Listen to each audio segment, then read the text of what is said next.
Okay, I think we're live. Why is it showing me like this? There. All right. Cool. So I think we are live. If anyone is around, let me know if you can hear me. I'm using the microphone versus the built-in webcam ones. I'm not positive because normally I would plug my headphones into the mic. I do not have them plugged in right now. I have no idea how I sound. If you can hear me, if I need to adjust the mic up, down, volume up or down, anything. If you're around, let me know how the audio quality is. Not a lot I can do about the video quality, even though this is a newer, more expensive webcam than the one I usually use. I am actually not super thrilled with the video quality. It keeps trying to color compensate and it makes it actively worse. So there's that. But anyway. Also, if you saw me on Patreon yesterday, yes, I am aware. This is the same shirt I wore yesterday. Let us take it in for a moment. Bowie? Yes. All right. Because it is the anniversary of Bowie's passing, so I was like, you know what? I'll be gross and rewear it today because I realized probably should have kept it for today. So I'm wearing it today as well, and then I will change it out. Anyway, so topic of this stream: unpopular opinions, hot takes, bad takes about fan fiction. I have seen so many of these videos, and I was like, screw it. Let's go to Google and let's look up some threads of these and read and react to them because honestly, I think it'll be fun. Hey, Lee. Wow, that showed up a lot bigger than I thought it was going to, but that's okay. So, anyways, I suppose I could start with one that I personally hold before starting to read them off and react to them. Plus, if you guys have any like unpopular or hot takes or bad takes about fanfics that you personally hold or believe, leave them in the chat and I'll read and react to them as well. Because honestly, I think this is a fun topic. So, my own personal weird take about fanfic when it comes to dirty fan fictions, I think the asexuals do a better job of writing them than the normal people because we have to try harder to get into the headspace of understanding what it's like to feel that kind of attraction. So we overcompensate. And then regular people read them and they're like, oh my god, this is the hottest thing I've ever read. And I'm like, really? Because, like, I have no idea what the fuck I'm talking about, but okay, I'm glad you enjoyed it. Like, and this is a thing I've seen time and time again with other writers as well, too, not just my own. Please do not use the notorious one I wrote at 12 as a basis, because, yeah, that one did suck. I will be the first to admit that one sucked. But, like, just saying, that's my own weird take that I have that I could have contributed to one of these threads. But that's just me. Now, let's read some off, shall we? Where did the thread go? Oh, I swear to God, if I lost it. Oh, hell no! Where did it go? I literally just had it on the screen. Hold up, I'll find it again. Give me a minute. Man, I had it on the screen all morning, is the worst part. Alright, hold up. Fanfic. What are we titling this? Unpopular opinions. Okay. Where did that thread go? I had one with like 700 replies in it. I think I just found it through Reddit. Let me go back there. Search. Okay, there it is. Okay. There's my search. Well, that's a thread. That's not the one, but it'll work. Okay. So this person started off the thread with the post. They can be anything. I don't care if it's an unpopular but actually popular situation or actually unpopular. I'm curious. I'll go first. I absolutely despise alternate universe or crossovers. See, I disagree with that already. Even if it's a canon crossover, that has happened. I can't get into it. I'd rather scroll past 25 alternate universe fics looking for one that's not an alternate universe or a crossover rather than just try to suck it up and read an AU or crossover because I like my characters as is, especially if they're already relatable in canon. I don't like taking the chance to have their entire personality be out of character just because it's an AU. Yeah, see, I deeply disagree with that, but then again, that's because most of the things I write are alternate universe. Anyways, so let's see here. Ooh, I agree with this one. If an author self deprecates in the description or the tags, I'm going to believe them and move on to read something else. Broadcasting that you don't think your work is good is a great way to turn off potential readers. Honestly, yeah. And that was something I used to be guilty of doing with my own. And yeah, I had that very same misstep. And somebody's like, "It's a shame too. I'm sure at least some of them are joking or think it's quirky, but I've been burned too many times, and there are plenty of stories which don't have this issue." And somebody's like, "Fake it till you make it." Yes. And then even less popular take, putting yourself down is still a form of self-absorption because it's still fundamentally talking about yourself. And somebody's like, "True, though I don't know if people doing this are claiming otherwise. I've typically found that it's either a preemptive shield from criticism, it's that one, trying to be quirky, or a genuine lack of faith in their writing skill, can also be that one, which to me is just not attracting me to read their works." Yeah, okay, a different one. The two biggest turnoffs to me when it comes to tags are: one, there's a lot of relationship tags, but it's only the most popular ships in the fandom. And two, tags like A and B are siblings or C is A's parent, when said relationships aren't meant to be the main focus of the fic, especially if there's a lot of them. I wouldn't have thought of that personally, but yes, that.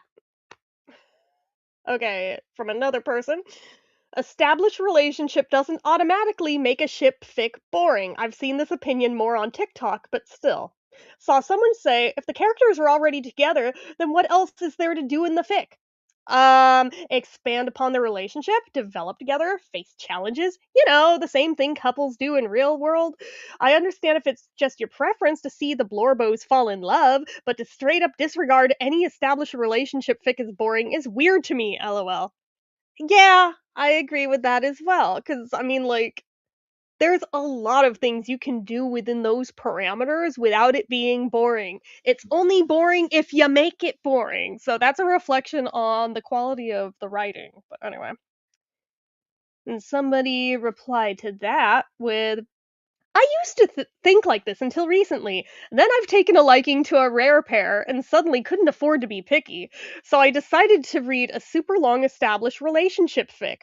When I say it outdid 90% of the angst I've read, without a single character death, mind you, I'm not joking.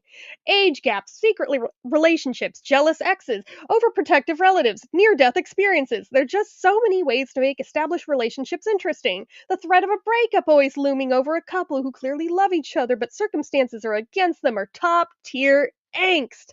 Plus, I feel like established relationships are good material for short and comedic fics too." Literally all of that. Also, that one I've been writing for like 20 years fits most of this, except for the without a single character death. There was a character death. I had to kill off Dudley. I'm sorry. I'm sorry. He died in real life. I had to kill him off in the story, but I gave him extra years. I gave him like an extra 6 years. So don't at me. But see here. Absorb as much literature, everything you can. Yes, exactly. That is a very good way to improve your own writing. And I've had to tell so many people this, that the more you read, the better of a writer you will become just through osmosis, because you'll see what writing looks like when it's done well. You'll learn to recognize what it looks like when it's not done well, and everything in between, and you will naturally start to improve as a result. It's not that hard, but if you don't read, you won't ever progress in writing. And actually, arguably, you'll go downhill in the quality of your own writing. It's very true. So I've lived it firsthand, and I notice when the quality is up is usually when I've been reading a hell of a lot more. So I'm kind of on an upswing personally right now with my own because I've been reading a lot more. Shocker. Anyway, so somebody's like, absolutely, interpersonal conflict between an established couple makes for some very fun characterization and angst opportunities. Honestly, those are like my favorite ones to read. I also just really enjoy when the author has an overarching plot that's more than just will they, won't they for 20 plus chapters. Yes. Greetings, baby. Did you know that Brige Marty McGrath writes fan fiction? Does he really? I doubt this, but if he does, who does he write it about? Because I might want to read it if that is actually true. Somehow I don't think he does because I feel like he brushed me off when I brought up the topic a couple years ago because I kind of tested the waters to see if there was any interest there, and it just seemed like he wrote me off as nuts for it, which I mean, not entirely wrong, but like he didn't seem that interested, so I can't tell if you're joking or not. But if it's legit and you know where it is, point me in its direction. Invisible Ray. Oh my god, if that exists, I need this in my life. I'm just saying. Oh, okay. Let's see here. Another reply says, I think it's because, in my experience, a lot of fic writers simply cannot write established relationships with tension, and if they do, it feels contrived. I love when I come across established relationship fic that is actually well written. Again, to me. LOL. I love having little scenes of life. It's not boring. It just doesn't make a 100k word fic. Not for my ideas. Well, duh. Let's see here. I think of writing as painting. The outline is the sketch and the words are the color. I like that a lot, actually. That's a really poetic way of putting that. I might adopt that. I really like that way of looking at that. Thank you for sharing that. Somebody's like, most things don't make a 100k word fic, but that's not stopping anyone else. Let us not forget the 72 chapter epic I wrote in my teens that actually sucked balls, but was like the fanfic to end all fanfics. Yeah, it clearly didn't stop me. Oh man, another reply in here.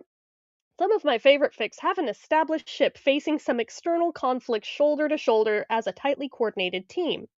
That's something you don't really get from a fic that starts with them getting together unless you want to spend a ton of time showing the relationship slowly building and then transition to them being together, facing external conflicts. Some fics do that, but it's way more challenging than focusing on one or the other style of story.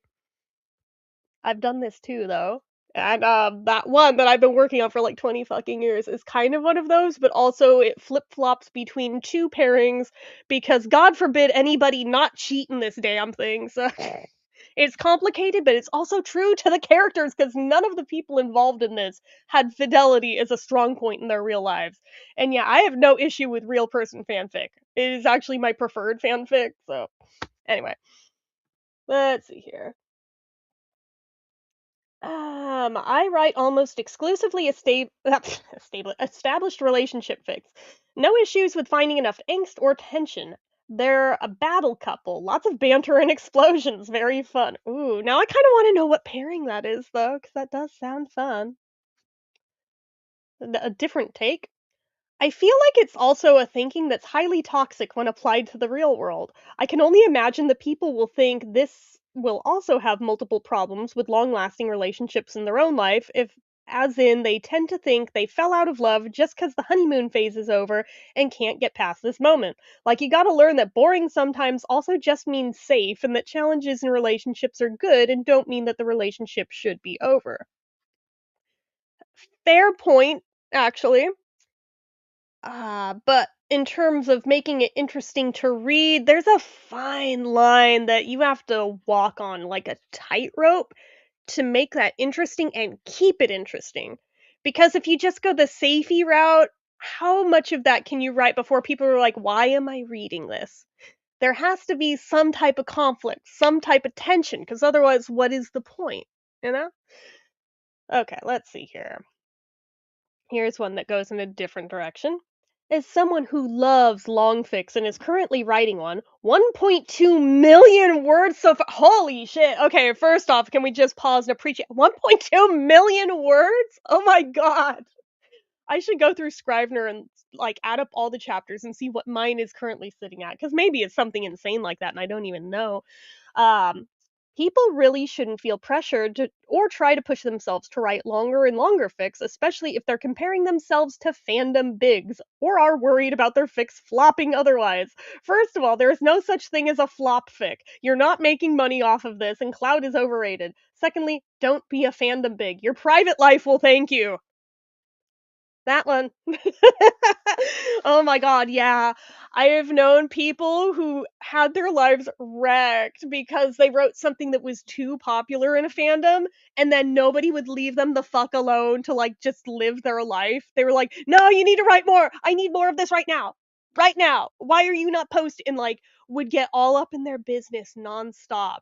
You would be shocked at how toxic fanfic communities can be. Like, I have been in them since I was 9 years old, which is disturbing in its own ways, but, like, no joke, it doesn't matter what fandom it's for. I have seen toxicity across the fucking board with all of them. It's wild. It's like, this shouldn't be this dramatic, but then when you think about our hobby literally is drama and writing about drama of all kinds of characters, it's kind of an inevitability that it will become dramatic eventually, just in the interpersonal relationships of the writers in that community and the readers. And then there's the whole thing with the parasocial relationships aspect of people get way too attached to reading this piece of writing, and now they're not being served it as much as they would like or as quickly as they'd like, and they think it is their business to be able to harass the authors into giving them what they want, whether or not it's even what they want to be writing. God forbid somebody changes fandoms that they're writing for. Oh god, like, the absolute fallout. Dear lord, it gets so messy. Besides, there's a good reason why a lot of people shy away from the long boys, and it's not only because of the time investment, it's because it gets more and more difficult to keep the story quality up and consistent the longer it goes. And I speak from firsthand experience. I'm just doing it myself as a challenge and because the story I have has developed on its own to be that long and in depth. But burnout is a real killer, and I've seen too many cases of my fellow writer friends and associates ditch their longer projects because it gets too much for them. It's nearly gotten me to stop from time to time, but I refuse to die. Not when I'm this close to the end. Yeah, oh god, I have lived that moment way too many times too, especially with this freaking story that I have completely rewritten so many times over because all of a sudden I get a bug up my ass and I'm like, wait, what if at this point, way back there, I add in this character here, but now it changes the dynamics of all of the things moving forward, which means I now have to rewrite everything from here forward. It'd be one thing if I just did this once. I've done this like 5 times with this freaking story at this point. It's like, why? Why am I like this? Why can I not just leave it be and move on to another project and use them in those? I don't know, but it's like I keep feeling like this is too perfect an idea to not use here though, and it's a whole messy, stupid thing. I know, nerds be nerdy. What can I tell you? But anyway, let's see. Someone replied to that with, wow, 1.2 million words is a huge achievement, but I agree with the long fic pressure part. I'm writing my first fic at the moment, and it's currently at 6K words with 3 chapters, and I was actually pretty nervous to post the second because I didn't even break 1K words for it, but it really is just a bunch of peer pressure at the end of the day. Hope you finish your long fic soon. Let's see here. Writing will keep you alive for centuries. Whenever you walk into an old bookshop, you can feel the beautiful energy surrounding you immediately, ready to devour you. This is true, but it's also a double edged sword when it comes to things like fanfic because we can't publish it. Not in a way where we can make money, not as books. Unless we want to like strip the characterization out, make it so generic that it loses the point of the fandom that it's from, so it's just like, yeah, it'll last long beyond when we survive for, if it survives online that long. But you have to have it in so many places online to where even if this site goes down, it'll still be preserved elsewhere even long after you're not there to keep pushing it forward. It's a whole messy thing. Trust me, if we could publish fanfics, a lot of us would have by now. And I know some people who found loopholes to make it doable. Because apparently there is a loophole to where if the celebrity is no longer alive and they're a historical figure, they're fair game, evidently, for the most part. Some of them have estates that'll go after you, but a lot of them, it seems to be a legal loophole. That's why there was that book that was fairly recent, I think just within the past year or 2 about, like, John Lennon's ghost. I saw another one that was, like, a whole bunch of dead rock stars in the afterlife. You're like, this is a whole trope now because those are allowed to be published, unlike so many other ones. So I was like, "Oh, okay." It doesn't matter where it's alive, no? Right, right. So as long as it's just published online and you're not making money off of it, that's allowed unless you get, like, a cease and desist from the person that it's about. I've never known anyone personally who's been met with that, but, I mean, it could happen. What I have heard of that happening with is online roleplay games, because some of them think that that equates to somebody impersonating them, because I think they misunderstand what RP is. So those I've seen people get takedowns for. But fanfics, I've never heard of anyone actually getting one of those for real person fic. So you can post those online, like on a blog, on your own website, on AO3, fanfiction.net, Wattpad. Like there's a zillion places you can put them online as long as no money is changing hands for it. So, I mean, that's the way I've always done it personally.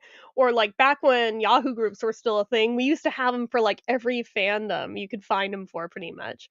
And I mean, back in the days, LiveJournal, same thing. Communities existed where you could post them there.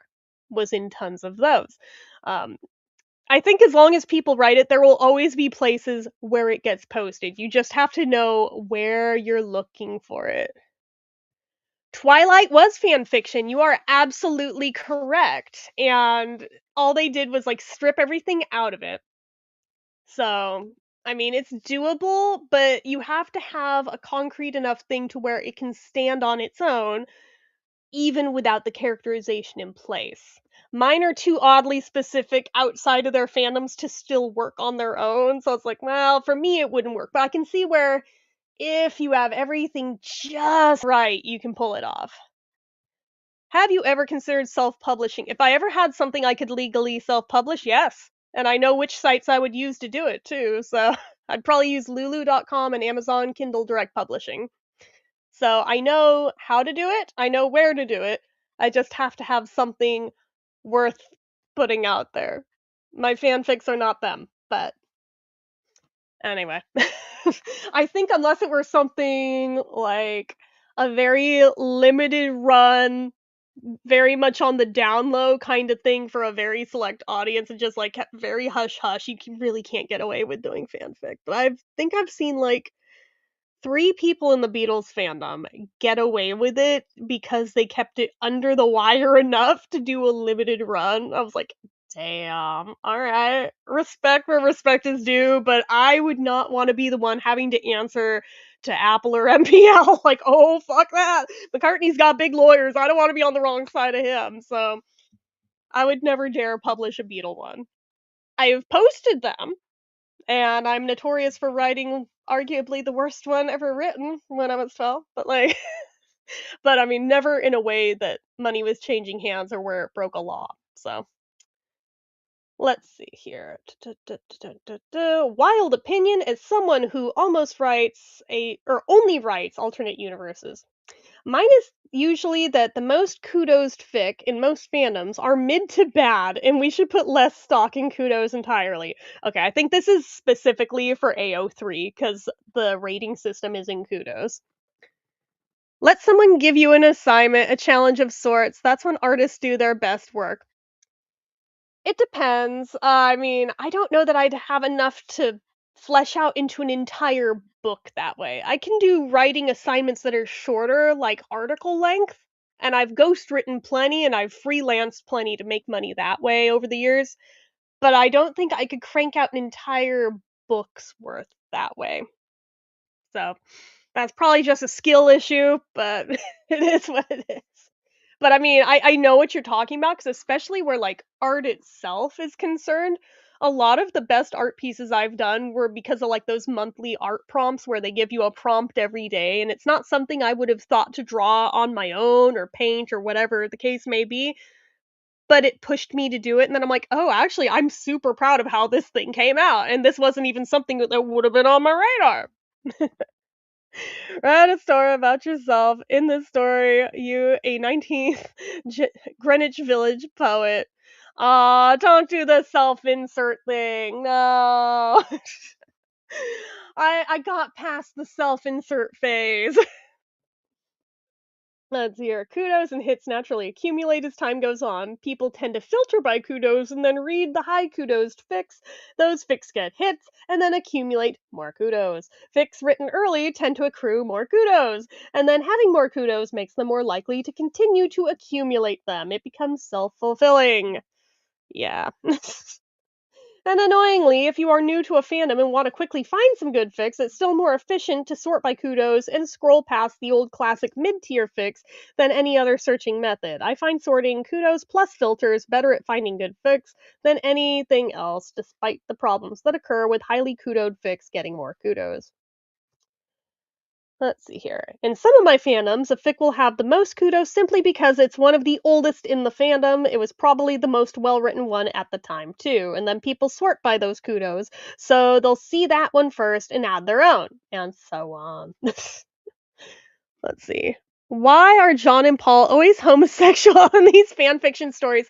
They're not always, but it seems like turn of the year 2000. I don't know what the fuck happened that year, but that was the turning point when it seemed like everybody switched over to slash fan fiction. Don't know what happened, don't know why that was the move, but it seemed like it was frowned upon if you dared try to write something hetero after that. I refuse to write the gay shit. I won't do it. I'll read it. I will not contribute to writing it though. That's just me. No shade to the people who do it, but there's like this whole concept that people came up with somewhere along the line, and there is whole theories about this. It's kind of like the Paul is dead clues thing about McLennan specifically. See here, Jen Edna Saint Vincent Millay. You would love her. She was even a redhead. I'll have to look her up.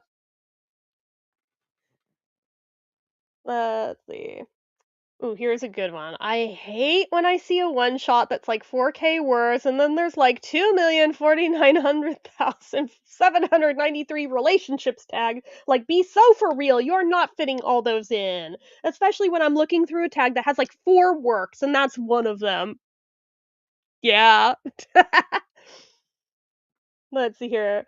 The minor or a background relationships tag is an underrated and underutilized tool, in my opinion. I'll generally list any minor relationships that still get any real attention in the opening author's note, so someone can nope out if it's their no TP.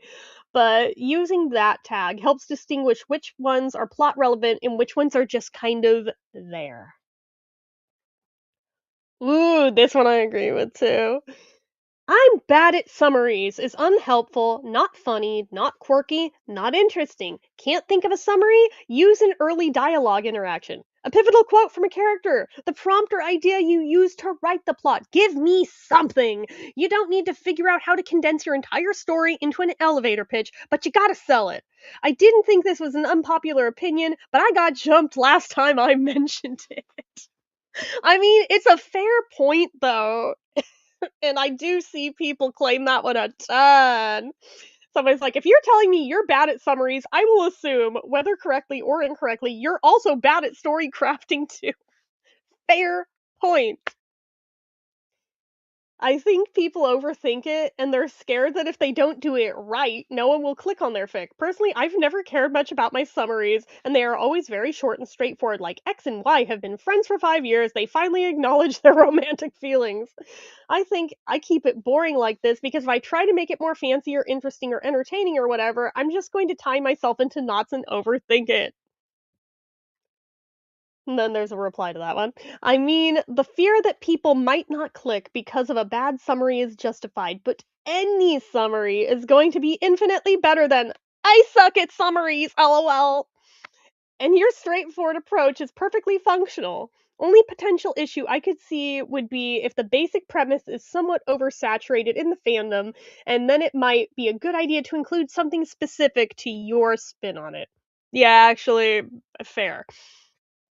But then again, if it's oversaturated, it might also quite possibly be because tons of other people want to read exactly that.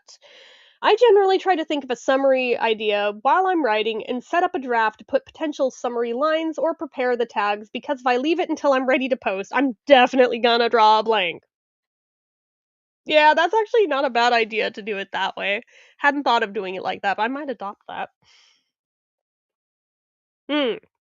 My unpopular opinion is that people should use standard writing conventions. They are standard because they make writing understandable to most people.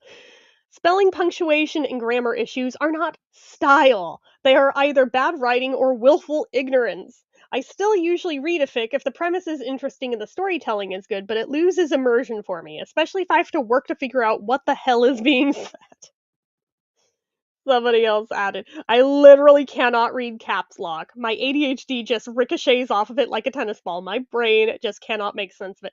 Oh my god, have people done that? Trying to write a whole fic in caps lock?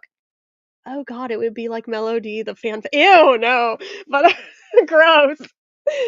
I used to skip fics with caps lock titles, even if the fic itself was properly capitalized. Couldn't be bothered to click in and check. Yeah, that's fair. Used to, may I ask what changed? Switched fandoms, couldn't be as picky anymore. Yeah, that's fair. Let's see here. Hot take, caps lock titles combined with otherwise properly capitalized fic and obviously description are some of the best quality indicators out there. Obviously not always, but I find the exact kinds of tryhards, affectionate, I like to read do it. No. No. Legendary female authors of yesteryear, female authors in general, really were really sexy. Fair. That's not even like a hot take, that's just like fact. Let's see.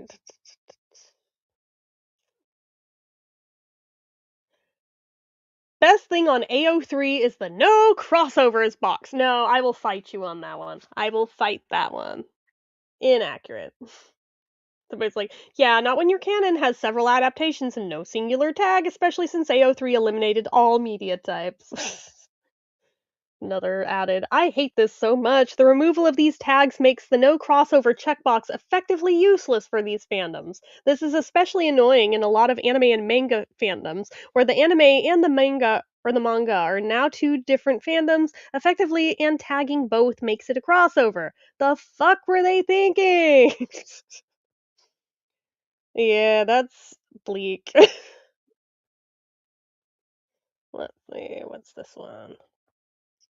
I just wish there was a way to properly tag snippet threads. I have no issues with legitimate crossovers, and I also have no issue with snippet threads existing, but when I check fics for a smaller fandom for ship, I don't want to be hit with 2000 Kinktober 2019 multi-fandom collection stories that often have far more kudos and interactions than any of the fandom's actual stories. Thankfully, excluding a few of the big fandoms like Harry Potter and Supernatural usually gets rid of 90% of these without excluding crossovers in general, but it's still annoying. What would you rather read, fiction or nonfiction? It depends what it's about and what mood I'm in. I mean, I read both. Don't say fact, it gives me PTSD. That's fair. Oh, read or write. Oh, I'd rather write fiction, honestly. But I like it based on real people because I'm a freak that way. Okay, let's see here. Oof. Your head canon isn't canon, and some people need to remember that. Mortally wounded me with that one, but yes, I mean, they're not wrong, but it is easy to forget that sometimes, especially when it's one that has no basis in anything canonical. It's literally just something you made up, but now you headcanon it, and it makes sense to you, but it makes no sense to anyone outside of that context. Me and my Liza Minnelli and Mike Nesmith fanfic. Anyway, so let's see here. The singular of kudos. is still kudos. Yeah, it's like the plural of Lego is still Lego. Somebody's like, I'm here for the world building. I would much rather read an all OC story in the canon or in the canon world than an AU that puts the canon characters somewhere else. I think it depends on the situation. I think sometimes it works, sometimes it doesn't. Let's see. I don't like when characters in AUs retain their personality from canon, but not the backstory that made them that way. It just shatters my immersion. The backstory doesn't have to have played out exactly the way it did in canon, but I vastly prefer and write AUs where at least major events in the character's life has crossed over.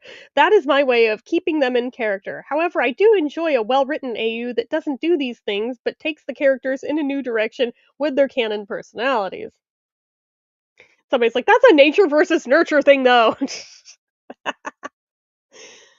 My unpopular, cranky old person opinion. Most stories don't need half the tags they have. Readers should put on big person panties and realize that sometimes they might run into a trigger, and if that's the case, just close the fic. There's lots more to choose from.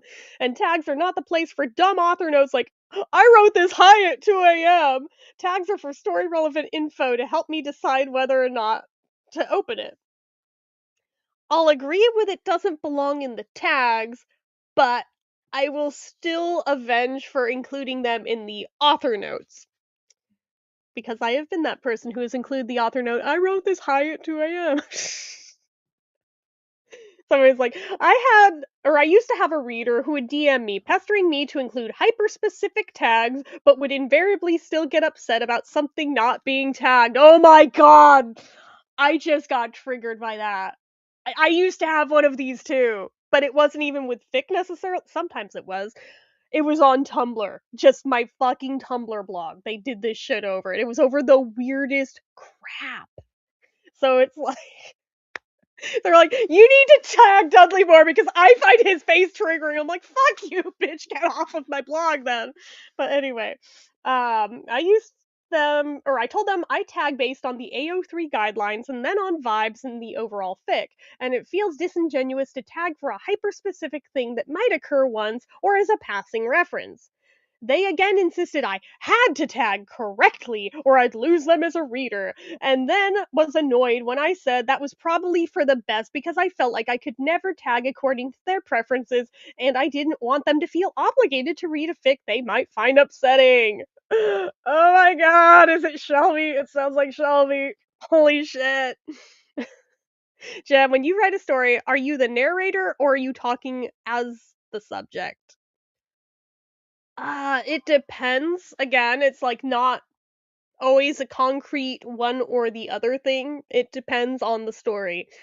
I used to write first person point of view ones primarily. And even the one that I've had going for 20 years started out is that in its first iteration, and I eventually changed it into third person. So I went from describing it as the subject to now being the narrator talking about everyone involved in it. So like I said, it depends. But I feel like narrator generally does better, but it depends on the situation. There are certain conventions where the first person point of view does better, and there's certain where narrator does better. Let's see.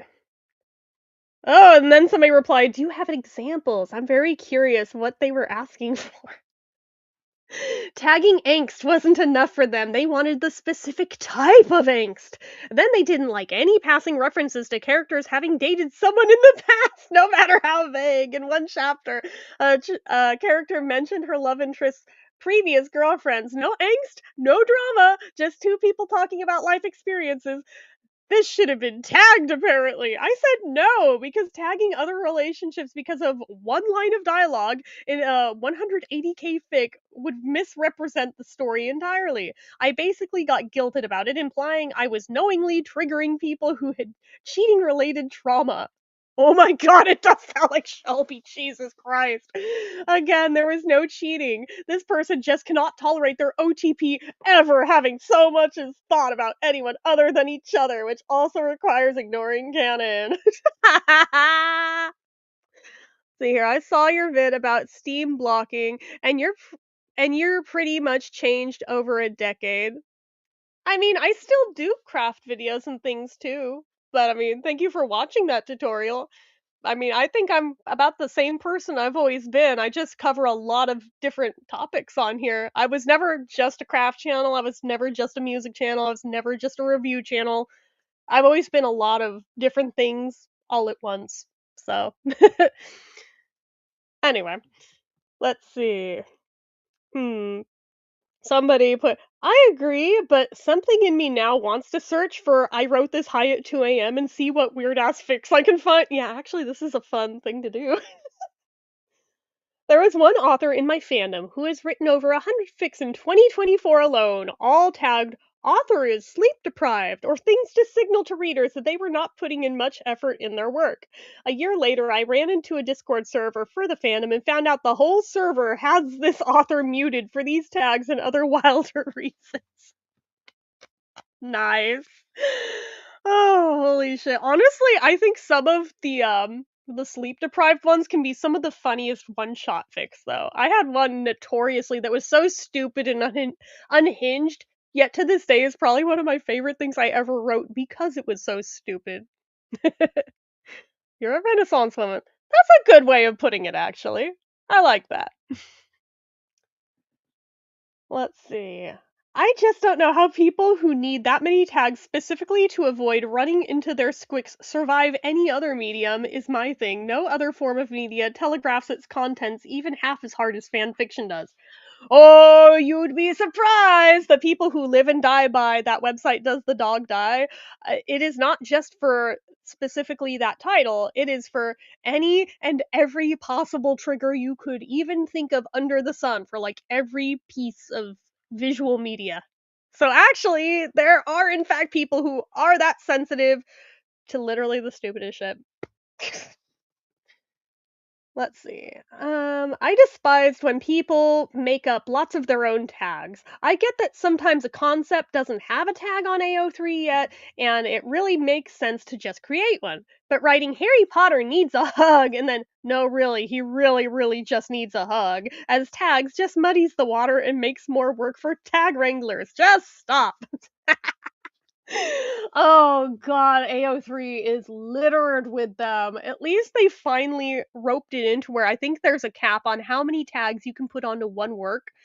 I think they cap it at 75 now because that one person who put something crazy like 48,000 tags on one story and like crashed out the website and made it impossible to dodge it, and it was showing up in like every single fandom. Didn't matter if it had anything to do with them or not. They were just like tagging all of the things all of the time.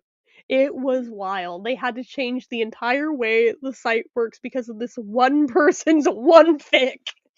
I forget the title of it, but it was notorious on there. Let's see. Okay, here's a different one. It's alright for fanfic authors to take themselves seriously to an extent. Even better if it motivates you to try to be as good as you can be.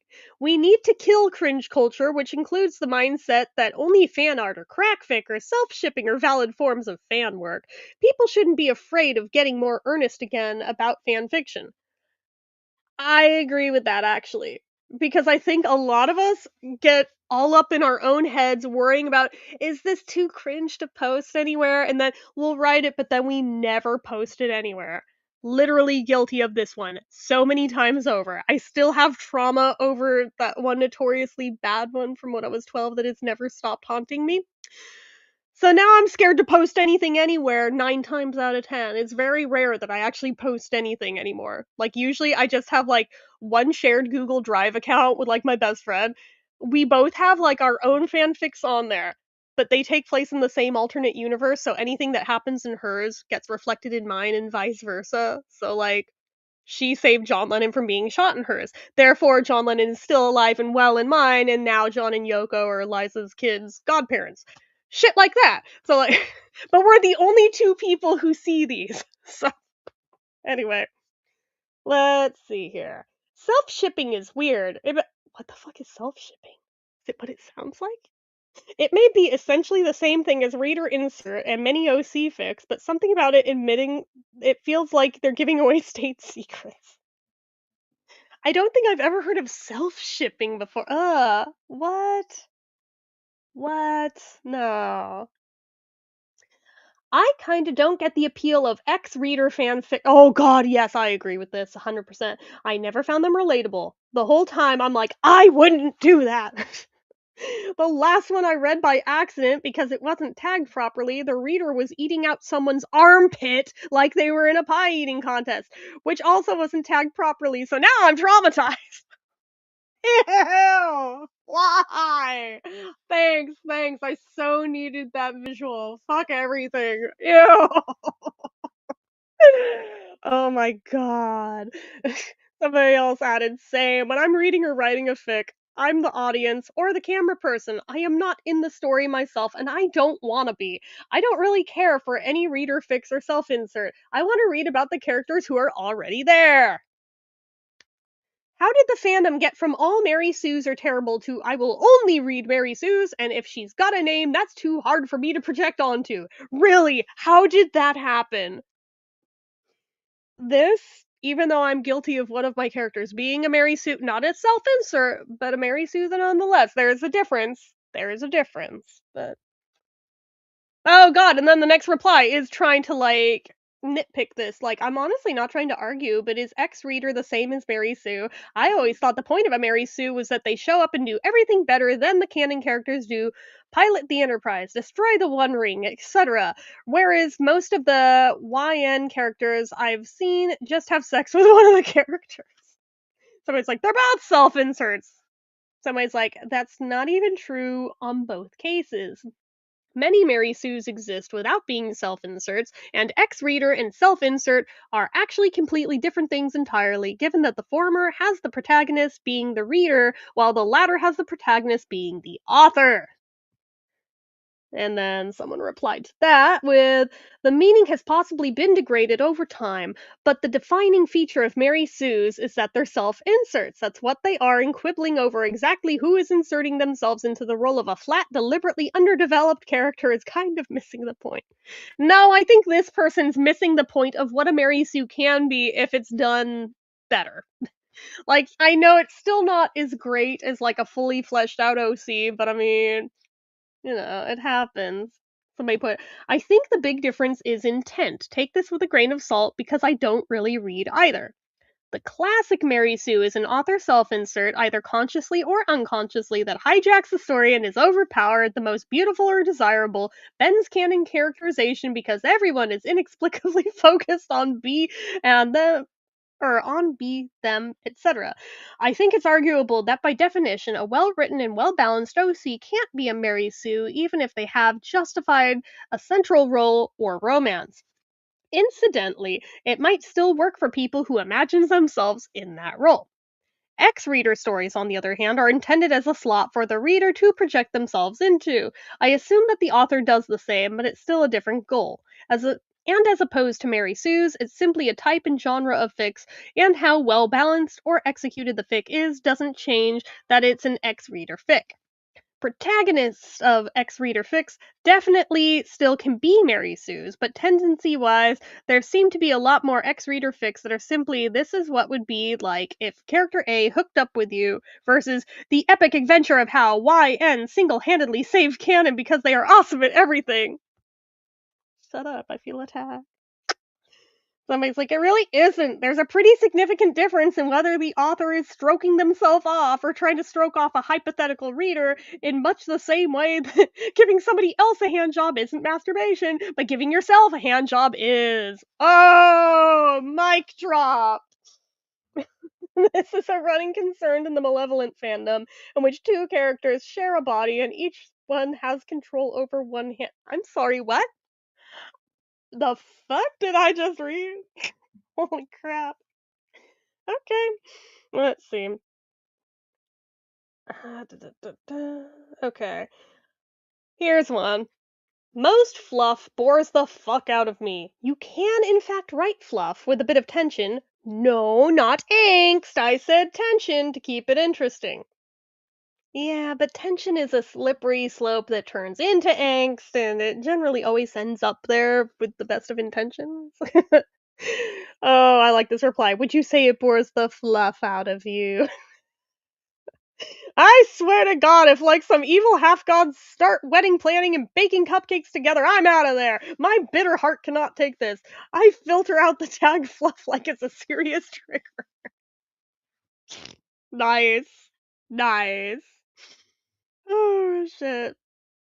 My hot take, shipping is not really important to me. That's not a hot take, that's just a preference. There's plenty of fics where you don't have to ship anybody.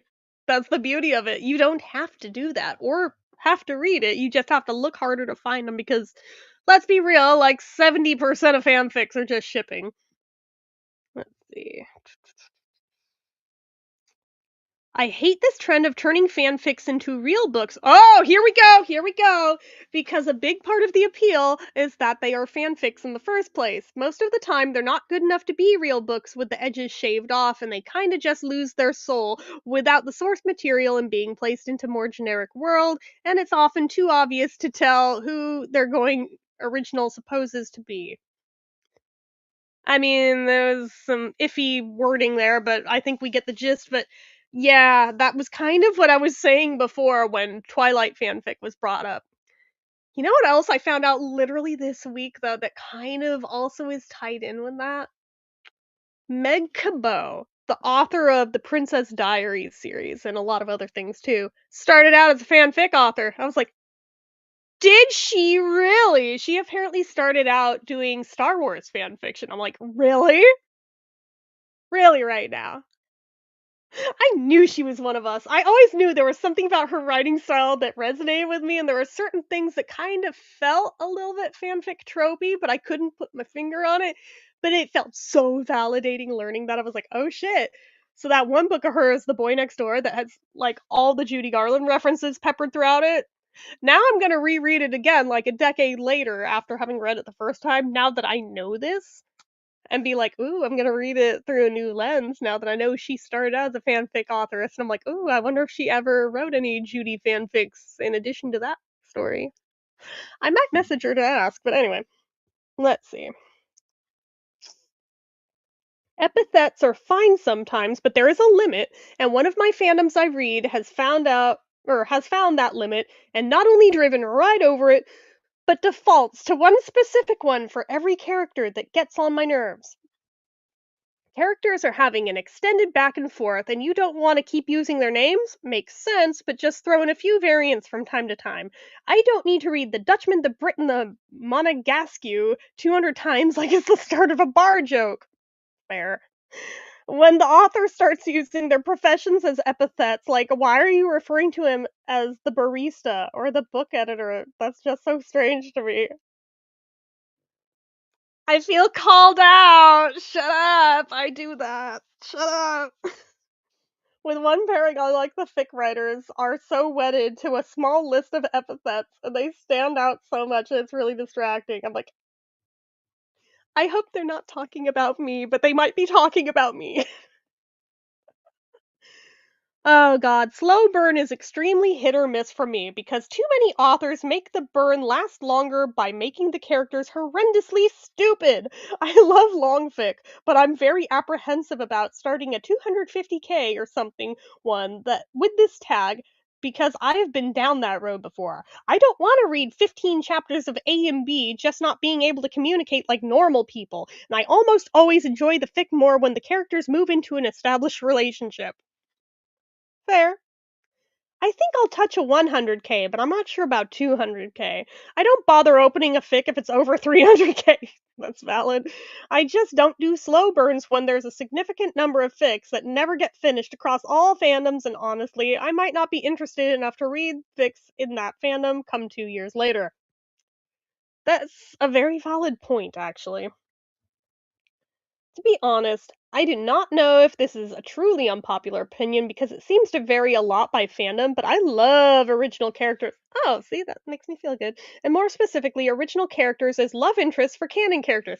Ha! There we go. My Anne Hathaway based one that I turned into an OC who's married to Will Arnett. There you go. But yeah, most people seem to either love or hate them. Yeah, fair. People need to stop treating shipping so seriously. And also, as an ace person, oh hey, if you want an ace character to do the deed, that's completely fine as long as you're not arguing against the fact that they're ace in canon. I think you can tell what fandom I'm in right now just based on that. Yes. Yes, I can. Oh, and I would have been correct when I opened the comment tree. Would it be has been? And sigh, unfortunately. I take it you're also in the fandom. Yeah, unfortunately. Let's see here. Yes, I have an inkling of the fandom, lol. Yes, I also want more smut where an asexual character's asexuality affects how they approach or have sex, instead of just always doing it how an allo character would, or it's conveniently forgotten about if they're sex neutral or positive. This. Once again, this is why we need to discuss asexuality and like educate people about it, because they really don't comprehend what it is and all the different ways it can look. I think people are very confused about it. It's like people forget that sex positive ace people, gray sexuals, exist. Not all ace people live like monks. People really need to learn how to properly format quotation marks, punctuation marks, pronouns, and action verbs together. Yeah, but it's just like the further down the road we get and the more illiterate like Gen Z is getting, I feel like we're losing the battle on that one. Like, those rules differ per language and even per country. I'm fine with either so long as it's consistent and not switching between styles. Yeah, I am not okay with it. I need it to be written correctly or I will bounce so fast. For me, I really hate chat fics. I get so disappointed when I realize a fic that caught my eye was one. They're usually filled with the same overused jokes, and honestly, I despise when they make the grown adults use internet slang and brain rot. Ooh, at least I think I've never been guilty of a chat fic. Would have been easy to do, but no. Most of the smut is like laughably bad and out of character. Truth. Oh my god, truth. Top and bottom wouldn't be an issue if people didn't take it to mean bottom equals a crybaby twink and a top equals a dom shadow daddy and proceed to write characters based off their assigned sex positions instead of their actual characterization. Say it louder for the people in the back. Oh my god. Yes, this. Smut or romance in general would be so much more interesting if writers were trying to be more accurate regarding the character they are writing, rather than trying to make them fit into boxes that they clearly don't belong. It doesn't matter if they are from older or newer media, stick to the characterization instead of reducing them to tropes. So I was like, oh god, I'm so tired. I feel like this would annoy me way more if I didn't have a thing for crybaby tweets, whether they're like that by default or not. Does this bring us back to the John and Paul thing? And how Paul is always written as a crybaby twink? I've seen it so many times. So many times. It is stupid how many times I've seen it. Oh, goodness. It's annoying when you do, but you see, A is the crybaby twink, and most of fandom sees B that way, and A is getting fitted into the dominant top box all the time, even though he doesn't fit there. Oh my god, the Monkeys fandom. They are even more guilty than the Beatles fandom of this. It is so stupid. Let's see here.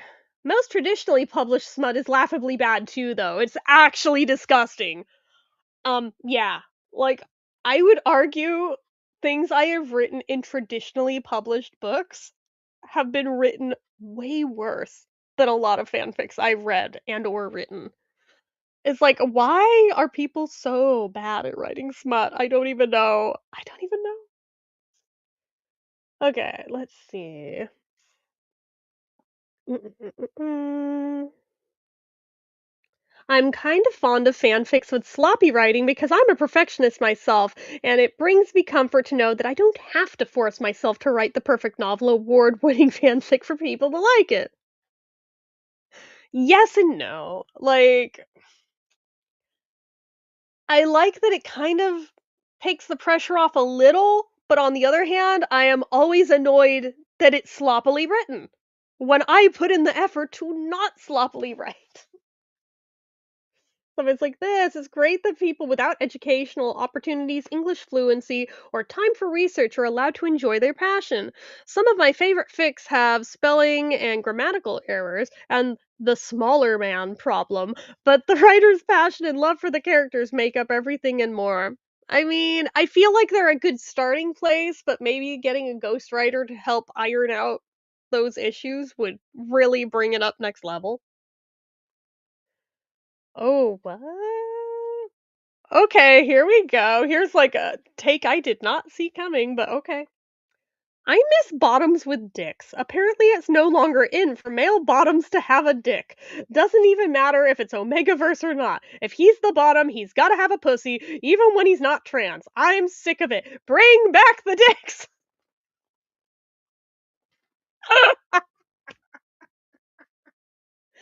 Wait, if he's not trans and it's not Omegaverse, what happened to his dick? I had to go and reread it because I thought they were just complaining about omegas without dicks and wrote a long reply on why to me that completely destroys the logic of Omegaverse.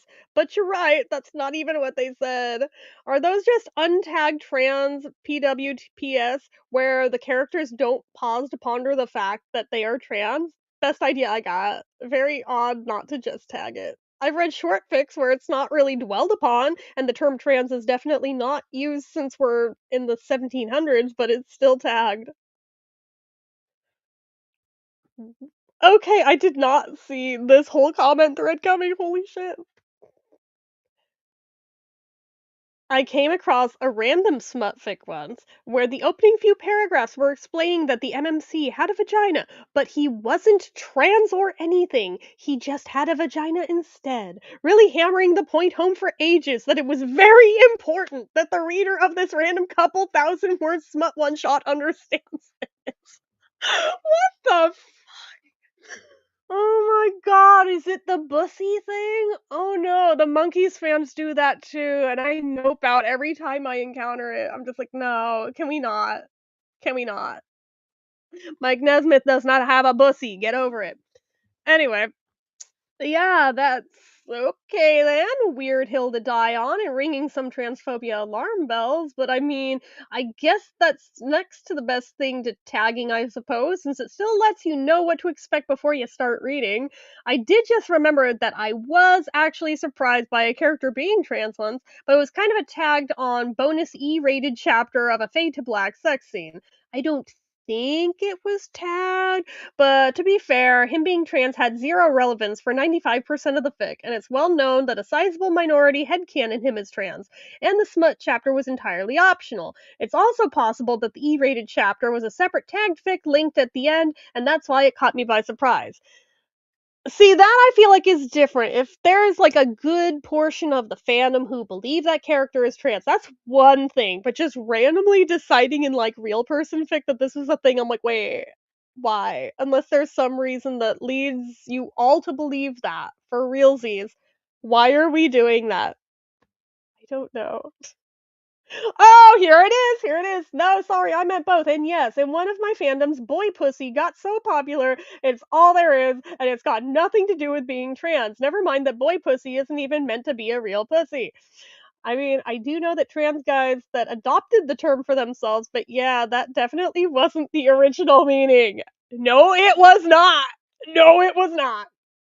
Oh, I see. I always assumed trans men might consider the term triggering or fetishizing or something.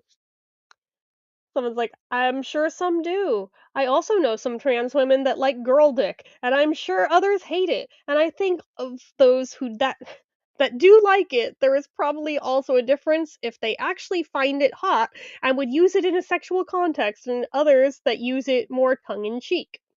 Which is also why a lot of fics with trans characters will list terms used for genitals in the author's note so people can skip it if some if some terms make them feel dysphoria or if they just don't like them.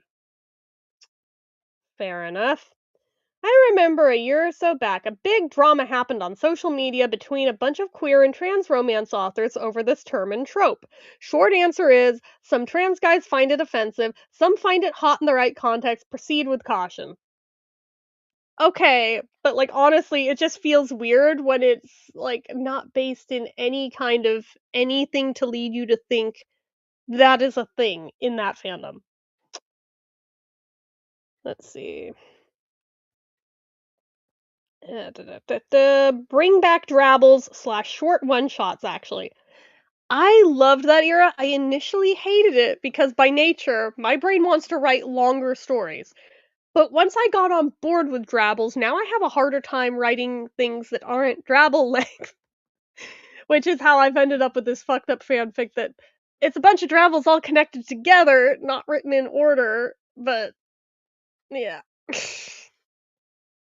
Somebody's like, as a dedicated Drabble writer, thank you. So many times I've seen comments like 100 words isn't real fanfic. Oh, I want way more than 100 words. Drabbles can be more than 100 words. And people just write Drabbles to keep themselves on the front page and clog up the tags. Yeah, there needs to be a reply in here somewhere about Drabbles are longer than 100 words. There's like 7 or 800 word ones.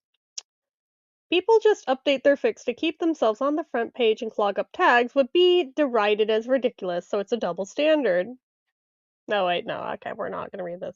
Kind of a hot take itself. When people don't write something, it's because there's no reader for it. I would love to challenge myself to write a bunch of chapters with limited word count, but the last time I did, I got zero response. Connoisseurs for small portions are rare. Same thing goes for female on female. People would complain that it's specifically overlooked, but it's not like they would grab any piece one makes. It's true. It's true. You would think that that would be popular, but it's not. Let's see here. Too many tags puts me off. If I see a wall of tags, I'll scroll past and often won't even read the summary because it's overwhelming. Yep. Let's see. People who use fancy fonts instead of the normal one, and those who either put giant gaps between paragraphs or between the last chapter and the rest of them just to make the chapter look longer, have a special place in hell. I disagree. I disagree. I just wrote a comment where I said I have a total opposite. I love all kind of typographic tricks, from fancy fonts to special spacing. To be fair, at least fanfiction.net is reader-side font configurable. It apps like Wattpad that allow people to use totally unreadable fonts. With AO3, I will just copy the entire fanfic and format it myself. Yeah, exactly. There's ways around it. So the people who argue that, oh my god, it's ableist to change the font. No, it's not. No, it's frigging not. There are options out there for you. Put on your big girl panties. Yeah, somebody said, good news, you don't have to. Just click on the button that says Hi Creator Style. What do you friggin' know? If I have a footnote or a detailed trigger warning in the endnotes, I usually put a bunch of extra lines at the end of the chapter so people won't get blasted with the ending, or even they just wanted to read the footnote or the warning, but barely makes a difference lengthwise. How much empty space are people putting? Or are the fics just really short? Definitely sounds annoying. Why would you put the triggers at the end? Unless it's for the next chapter, that makes no sense to me. Yeah, I've seen it only really with Wattpad, and with you, or with your type of stuff, it makes sense because personally, I would rather have all that type of stuff and comment answering at the end rather than start, but it's more when the story itself is formatted and chapters have giant gaps between them or have giant gaps at the end. Who is doing this? No one's doing this. I don't know if this is unpopular. I refuse to read first person point of view fics. Like, I don't know why. I just hate it. I'll only read it if the fandom or the ship I'm reading about is kind of niche, so I'm forced to, but overall, it's a no from me. I mean, like I've had my whole arc from going from first person point of view to third person, but that's just me. Oh, here's a good one. We need to stop mindlessly praising high word counts because it's had a negative effect on the quality of fan fiction, and it's the reason newbies post 3 chapters of an underdeveloped idea before leaving fandom having written nothing at all. The length of some fics is just insane. I write for a book series of which the original trilogy is around 500k words in 3 books. The longest and well known fic for it is, at this point, 1.6 million words long with no real end in sight. Single chapters have or are above 30K words. That's fucked when, like, even the original source material isn't as long as the fix for it. Really? Someone else put, yes, so tired of word count being this arbitrary measure of achievement. I don't think it's actually that hard to put out a million words over the course of a year if you write something every day and don't give a fuck about what it is and whether it's any good. That and the I've got 12 spreadsheets and 10K in outlines and a whiteboard to help track all the characters' journeys, and it's going to be 5 fics each, 500K, and I'll be posting a chapter a week. God, this fic is going to take me 5 years to write, and I am locked in. Great. How about you actually write something for it? Oh, not even one chapter yet. 1 year into this endeavor, and it's still just the plan and outline, 4 more spreadsheets, a second whiteboard. Fuck you, I feel called out. Uh, no, I have more than that, but still. Yeah, that's not getting finished, and honestly, I think you just want to talk about this fic and get the praise and commiseration for the hard work more than you actually want to do the hard work and, you know, write it. Things rarely need to be a million word epic, and most people are not cut out to write them, and that's okay. If it wasn't some arbitrary thing everyone mindlessly clapped over, I think a lot more authors would be happy just writing something small, or one shots, or at least writing it and seeing where it went. Holy shit. I mean, they're valid, even if I'm kind of half called out by that, but like valid. It'll never be finished, they're just typing more and more words so they can post a word count screenshot again in a few months and be told how amazing they are for having typed those words, which is having a negative effect on the fic qualities, clearly shown by all the posts on Reddit asking what should happen next in their fic, or how to know when to end a story, or just how to pad their word count like that's a good thing to be doing if the words aren't needed. The one-shot writers keep asking if it's okay to post their fics, or if they're spamming the archive, and then the next post is a 14-year-old asking how to filter out all those crappy fics under 300K words that they keep being forced to look at. That is a lot to digest. Wow. I never understood asking randos on the internet for what should happen next. I might ask fandom friends and people I know and trust, but I don't give a fuck about the opinion of some stranger on Reddit when it comes to my plot. Also, the "If I wrote X, would you all read it?" that I see on Tumblr so much. Oh god, don't remind me about Tumblr. Oh my god. Stop. Write it and post it and shut up. Stop fishing for attention with something that doesn't even exist. Yeah, it's sad how many people are more worried about how to get 6K words per chapter rather than how to make sure this chapter has everything it needs in it and move the plot forward. On the other hand, I see a lot of people who are like, "My fic is only 1K. How are all of you writing so much?" And you read it and it's like, "Here's a summary of some things that happened." Dude, like you need to put some color in there. Okay, that comment, everything in there. I agree with all of that. Oh boy. No shade to anyone who enjoys these, but usually I don't like the following types of fics. The Omegaverse! So much misogyny. It's even more infuriating that these fics make the world so much more misogynistic than the actual canon. Usually too much smut, not enough plot. Also, the animal characteristics and consent issues with heats and ruts give me the. I. Back the fuck up! What? What? What the fuck? No. No. I refuse to look at it. No. I don't want to know. Also, these stories tend to be very formulaic and similar to one another. The MC will usually be a male Omega that is pissed about being an Omega. MC starts out usually rejecting society's idea of being a proper Omega, but then he loses himself to his heat that can only be helped by an Alpha. Of course, the Alpha will end up as their mate, while MC becomes a more stereotypical Omega. The misogyny just keeps being an issue, or just stops being an issue to the MC and biological determinism and continues to reign supreme. I am very concerned at what the fuck is Omegaverse. I thought I knew what it was. Now I'm like, wait, is this some furry shit? Oh hell no. The world building doesn't really make sense. For example, these fics never define the difference between women and male omegas as well as men and female alphas. It gets weirder in fics where men are pretty much always alphas and women are pretty much always omegas. Like, wouldn't they just be referred to as men and women in that case? I'm very confused. Modern AUs, e.g., high school, college, university, coffee shop, etc.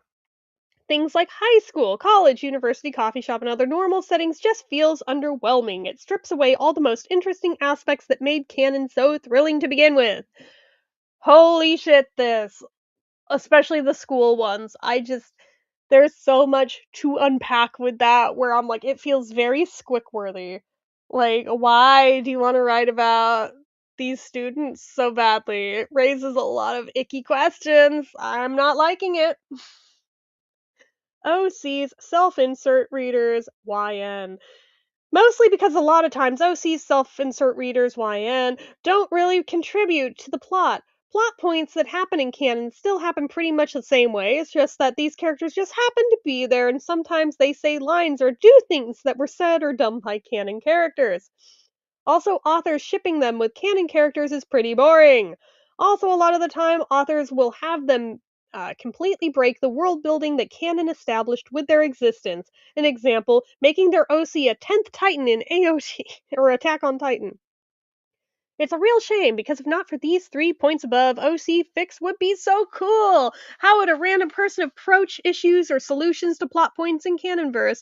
How would they change things? If it's an outsider point of view fic, how or what do they think about in regards to the canon characters' impacts on the world, or how would they feel about the characters? These could be so interesting to explore, but authors rarely do, so I might as well just stick with characters I'm already familiar with. Oh boy. Mm, mm, mm, mm, mm. I'm not even reading that one out loud. Skipping that.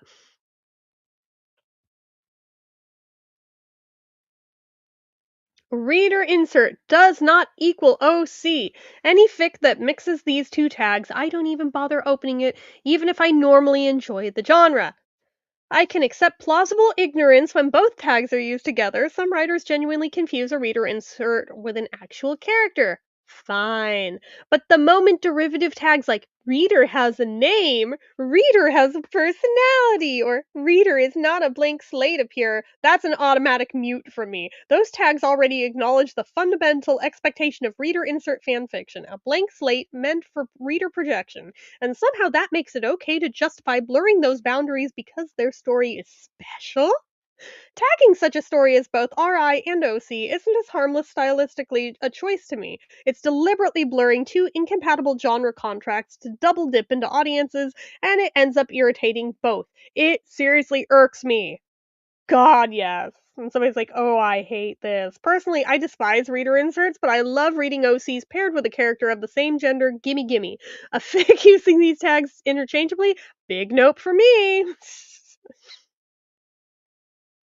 Yeah, some people get way too precious about top and bottom dynamics.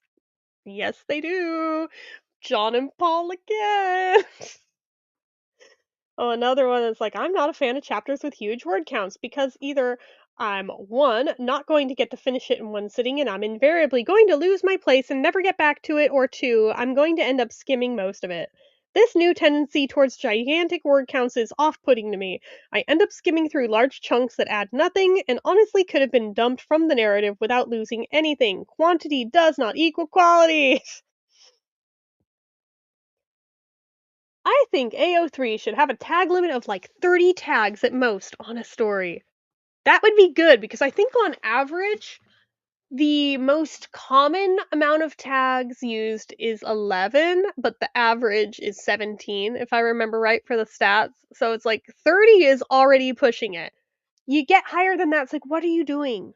Why do you need that many tags? I guarantee there is no need for that many damn tags. Let's see here. I think general as a story isn't that isn't focused on sex and or romance is a terrible label. It covers basically the entirety of stories that aren't romance and is so wide that it's basically meaningless. I can ramble on, but basically, I miss fanfiction.net's genre tag. Let's see. Sturgeon's Law is real. Okay, let's see. What is Sturgeon's Law? Am I going to regret looking this up? Let's see. Mm-mm-mm. Sturgeon's Law is the adage that 90% of everything is crap. Alright. Yeah, it is real. Now that I know what it is, yes, that's very real. When the summary isn't even a summary, it's a message to attract more readers. Yeah, that one. That fanfics can be actually boring and bad, and I prefer well-made ones. Well, yeah, that's pretty common sense. My actually unpopular take is that consistently good quality fics are more prevalent in the mid to highest range of kudos fics, yes, including the highest ones that everyone usually says are mid. Okay. Ooh, okay. I agree with this one. Spite fics can be really cathartic and good if done right. They also help in engaging with a fanon you don't like and understand why you don't like it. If spite fics are encouraged more, half of the fandom fights would be resolved in an instant. Honestly, yeah. Oh boy. As someone who sells books for a living, fan fiction is its own format, as are books backed by a publisher. A book has been edited countless times by multiple people and usually has a word limit. Think 90K for debut novels because the publisher usually doesn't want to invest more into printing. A fic can be posted uncompleted or all at once with however many stylistic choices. It can be left unfinished and still have merit, or it can be unconventional or predictable. Not every fanfic should become a book. Well, yeah. Oof. Fan art in the middle of fics sucks. I've been guilty of that before. I don't usually do it, but I have been guilty of it before. The notoriously bad Paul McCartney one was guilty of it. Yeah. I agree, actually. Now that I'm older and more aware of it. Short stories are usually better quality than the longer ones, and at least they have an ending. Fair point.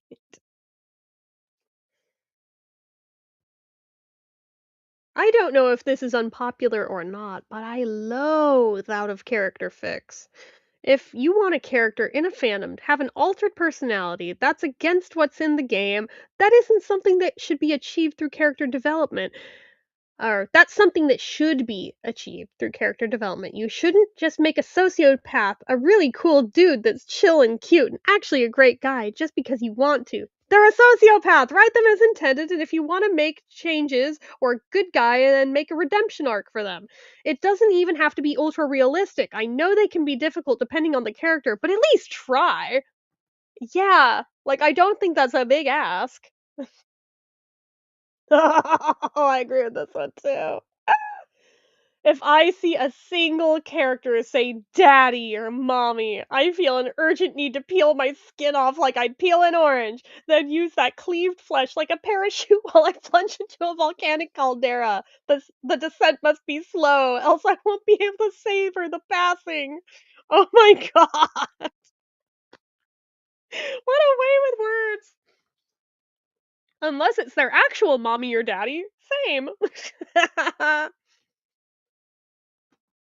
And they never tag their incest kink, they just throw it in there in the middle of the smut scene. To be fair, I wouldn't tag incest unless there is actual incest. Incest play would get an incest play tag. Somebody's like, "That's not tagged either!" Good god. Oh, shit.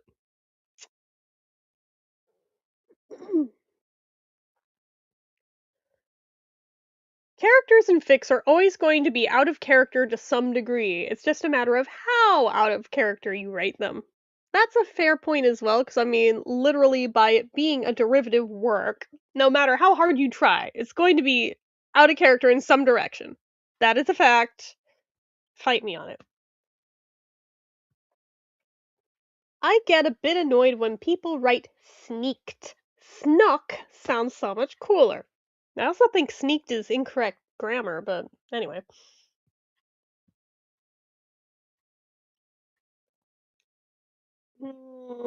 I'm seeing some repeats. I'm skipping those. Kudos should be abolished. It causes too much fixation on the dopamine hit of numbers go up to self evaluate whether a work is good and turns fanfic writers into mini marketers trying to chase that high. I also believe it reduces the comments too, because why comment to say I liked it if I can just click the like button and move on? Yeah. Ooh, here's one I disagree with because it's literally the shit I write. Real person fics really squick me out. I can't help but imagine how I would feel if people wrote fics about me, especially the more explicit ones. Major ick, don't agree with the usual arguments of real person fic authors make for it. I fully expect to be downvoted despite not actually insulting RPF writers or saying they shouldn't write what they want. Yep, I'm going to give them a downvote right now. Somebody's like, "I'm with you." It makes me even more icked because of some of the things that have happened with fans shipping real people and then causing trouble for the real people when they don't end up with that person. Well, okay, see, that's crossing the line though. Like that's in the territory of oh, why can't I think of the word of parasocial relationships. There's a person well known by my fandom. I'm among a small group of fans who interact regularly with them outside their persona. The conversation is pretty much never about the fandom, so it's very easy for me to see this person as very human. There was big drama in parts of the fandom because people ship this person with another well known performer, and they are not even so much as friends. It feels incredibly dehumanizing when people ignore reality because it's not sexy or romantic. I'm not the fic police and I'm not stopping anyone. I just scroll past. I don't comment, I don't badger fans publicly over it, and I don't DM them about it. I just find it extremely uncomfortable to treat real people as fictional characters, yes, even ones I don't like. Well, I mean, I can understand their point of view, I just disagree with it. Let's see here.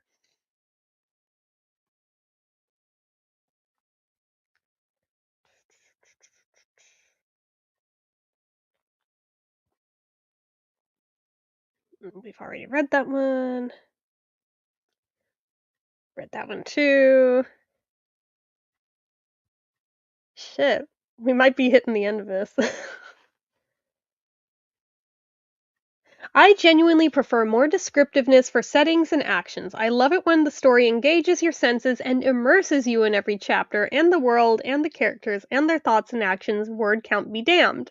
Like, yes, I know about the whole law of conservation of detail. I've written many stories that have had the absolute minimum of descriptiveness necessary to have it make sense. I understand when it's needed, but honestly, we're not writing 15 to 30-minute TV show episodes here. You can linger and describe and world build and have the characters have inner thoughts and feelings and the like. Whether or not you prefer the setting or the characters, we can go ahead and be more in depth if we want to. And yes, yes, the objective advice purple prose is terrible, but I've never heard it worded that way. But this isn't purple prose. It only becomes that if you execute it poorly. I want descriptions of how a specific blend of tea tastes in the character's mouth, not ebony darkness dementia ravenway describing her appearance or something. Let there be narrative filigree, please. I want more than the bare minimum. God, beige prose does make sense at times, and it's fine, but like using it for the entire fic makes it muted, detached, boring, and like it sucks in my opinion. Seriously, let the world be colorful and alive, give delightful sensory details, and indulge in world building through natural conversations and interesting scenes and the like. Seriously, yes, I am saying more words, but have those more words meaning something to the world, the scenes being set, the characters in said scenes, and the plot made of those scenes. Genuinely, that is how good narrative filigree works, is that it enriches the story and the plot. I agree with that. Oh, why did the reply to that get deleted? Boo. Let's see. Honestly, I have a few that will make me either not click into a fic in the first place, make me worry, or will make me exit the tab if I do attempt to read it. And this is after many, many years of reading fic. What can I say? I've gotten pedantic. Number one, the summary isn't actually a summary of the fic, but just the author talking, self deprecating or gushing, or explaining that it's their first fic, etc. It's okay, we've all been there, just commit. Number 2, lyrics is the title. Aw, fuck you, man. Use of brackets, no use of capitalization. Well, I disagree with the first part, but the other two, yeah, fine. If the fic has a really unique title that's intriguing and more like a book title, I've found that the author has really put some thought into it. Number 3, overdramatic characterization or absolute wild character change. Characterization is very near and dear to my heart. I've found that people substitute tension in the writing for characters suddenly having weird, overdramatic reactions that don't fit with their established character. Like a character suddenly shrieking or crying or yelling with full caps. Egregiously, this often happens in smut, where awkward characters are suddenly dirty talking or performing acts like they're a pro. What could be a really interesting and intimate scene where the characters are most vulnerable with each other suddenly becomes a smut fest full of buzzwords, and the characters could be copy pasted by anyone. It's disappointing. This may just be the author's inexperience coming through, but when authors do keep in character, it's really special and tells me the author knows exactly what they're doing. Number 4, fics that just rehash the plot of the media they came from. I already know what happens, tell me something unique. Put characters in a different situation and show me how they'd react. This is why I love and appreciate alternate universes that remain in the OG setting, but go their own way. It's harder to do and rarer because of it, but I find that these are some of the best fics around. Number 5. Kudos don't mean much to me these days. I love long fics, completed or not. Some of the best fics I read sit in the mid-range compared to other fics. Fics are with a lot of kudos, are usually just one-shots that are quick to get through, smaller fics, or the earliest fics. I find that because of it, most kudoed fics that everyone's read are often just average. Number 6, on the previous note. Oh, wait, shit, I didn't mean to do that. On the previous note, just because a fic is popular in a fandom doesn't mean it's good. Too many times I've tried to read the fic everyone is having about or is raving about, and it's been very meh to me in terms of characterization, plot, theme, setting, etc. Oh my god, that last one though, like seriously, I have encountered that so many times where it's like it seems like everyone else loves this fanfic except for me. I'll read it and I'm like, I thought it was mid at best, if even. Let's see. If you are not totally convinced you can edit your own stuff without potentially having major errors, you should have someone look it over. None of this no betas we die like men stuff. If you can't structure a story in a readable way, I'm talking about properly structured dialogue, no caps lock, no egregious spelling and grammar errors. You need someone to help you. Don't just casually post a first draft.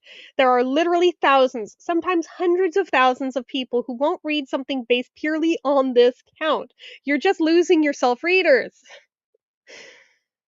Unless you have a complex emotional or personal reasons for wanting to withdraw your fix, or you've been doxxed or had your personal safety compromised because of fanfics, I would much rather authors kept their fix archived for the fandom's legacy, even if they think they're mediocre, or even if they are mediocre, than to go and delete them.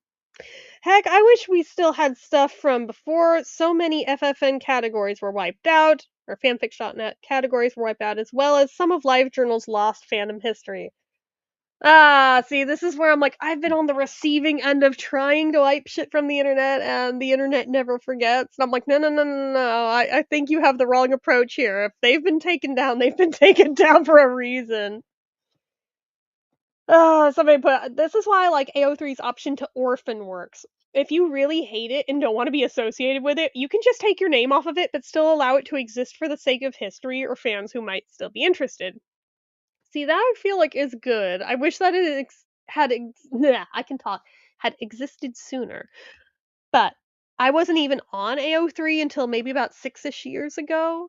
But I've been writing fanfics way longer than that, but not on that side I hadn't been.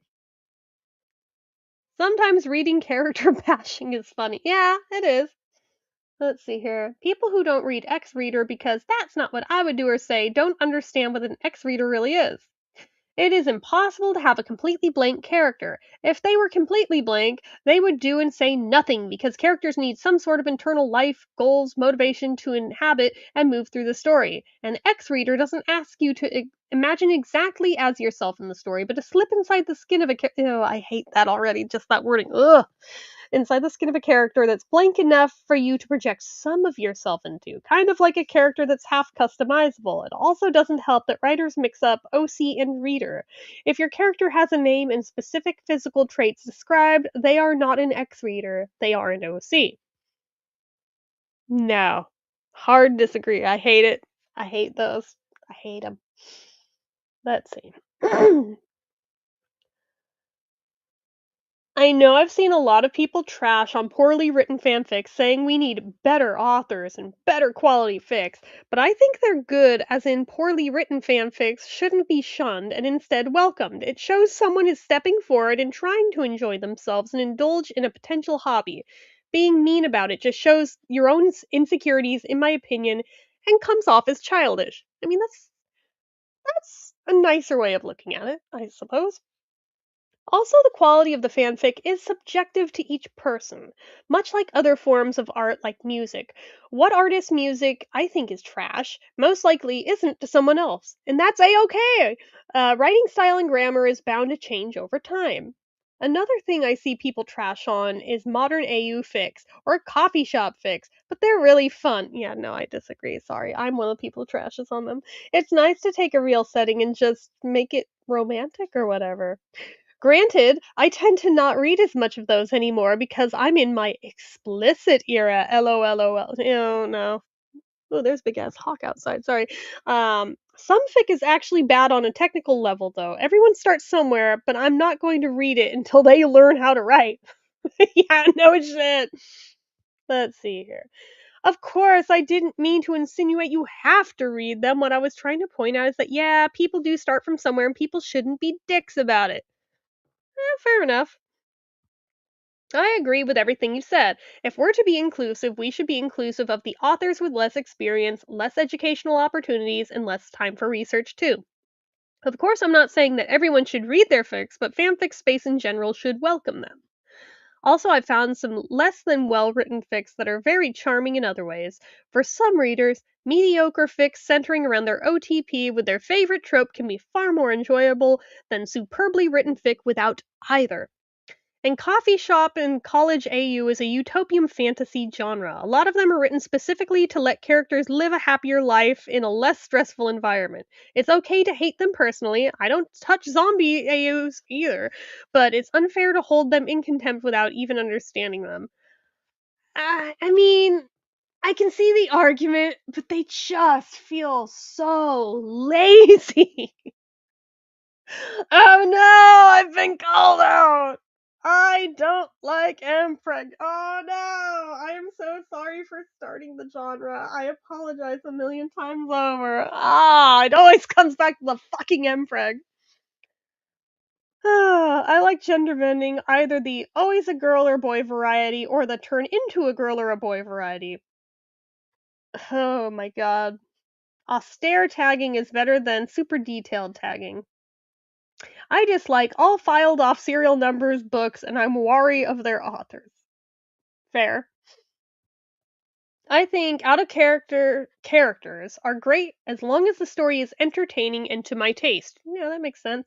As my taste is subjective and so is everyone's here, so what people will declare as being too OOC varies greatly. A canon example of this is the Fiona who existed in Ice King's fanfiction in Adventure Time versus the Fiona who lives in a non-magic modern AU in Fiona and Cake. Due to the different way the setting has shaped the character and the different memories they possess, some consider Adventure Time Fiona a completely separate character, while others see Fiona and Cake Fiona as a natural development of who Adventure Time Fiona was. Again, I can see the argument, even if I kind of disagree with it. Low quality writing deserves to be treated as low quality. I understand if someone is just starting out, but at the same time, Grammarly is free. Shit, I mean, that's a little mean, but it's accurate, though. Honestly, I agree for the most part. I think it's hard to keep a character from becoming out of character with any AU. For example, a lot of people in the TLOU, I'm not sure what that is, fandom will write AU with no outbreak fix, but if there wasn't Oh, The Last of Us, got it.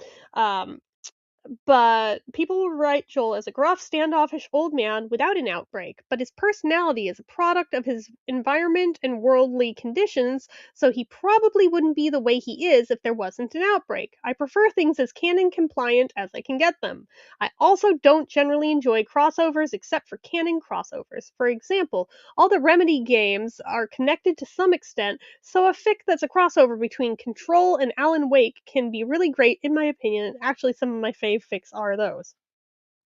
Okay. Let's see. There's a lot of them going into specifically crossovers, so I'm like, well, we've already kind of gone through every which way with them. We need to bring back beta readers, if only to regain some of the community that fandom has lost lately. I don't know. I was never a fan of beta readers. I didn't enjoy being one. I didn't enjoy finding them. I kind of like handling it myself. Not a big fan of music lyric fix, script fix made in a script format, or a fix that literally take from the show scenes line for line but just add a character who wasn't there before and then don't give them any dialogue. I'm sorry, that last one, I've never encountered that, but that sounds so lazy. Like, what is the point of that? Especially if they have no dialogue. What the fuck? Don't mark a work as complete if it's abandoned, and include in the tags that it's abandoned. I'm tired of starting a fic to get to the last chapter and feeling like someone duped me. Please treat your audience with some courtesy. Honestly, yeah, that's a dick move if you do that. I'm sorry. Like, yeah, I agree with that one. That's really fucked up. Let's see. I've never understood why top and bottom matter so much to people that there have been literal fan wars over it. I don't care who's top and who's bottom, I generally go with the flow. Silly blorbos can have sex however they want. Secondly, I really don't like it when authors put a series of one-shots into a chaptered fic. Sometimes each one-shot is of a different ship, and then there's 100 tags on a single fic, and it's just so messy to me. I'd prefer if they were uploaded separately and put into a series. See, that's the problem I've had with AO3 and why I haven't really put much there because I originally was doing that, but I was also guilty of the tagging thing. So then I started trying to do them individually and was like, this is a pain in my ass, and I kind of stopped. So, anyway. I really loathe authors of smaller ships that tag their fic with my OTP, which seen as the popular one, despite my OTP only appearing like 3 seconds, and most of them admit that they only tag it for exposure. I end up muting all of them so their fics don't clog up my OTP fics. OTP is one true pairing, by the way. I wish authors who wrote polyfics can properly tag their fics. I mute all poly related tags, but somehow some polyfics still appear in my OTP tag. Let's see. Hmm. There is rarely a fic over 100k words that needs to be anywhere near that long. It's usually a sign that it's probably not good. I don't know about that. That one, that's a skill issue.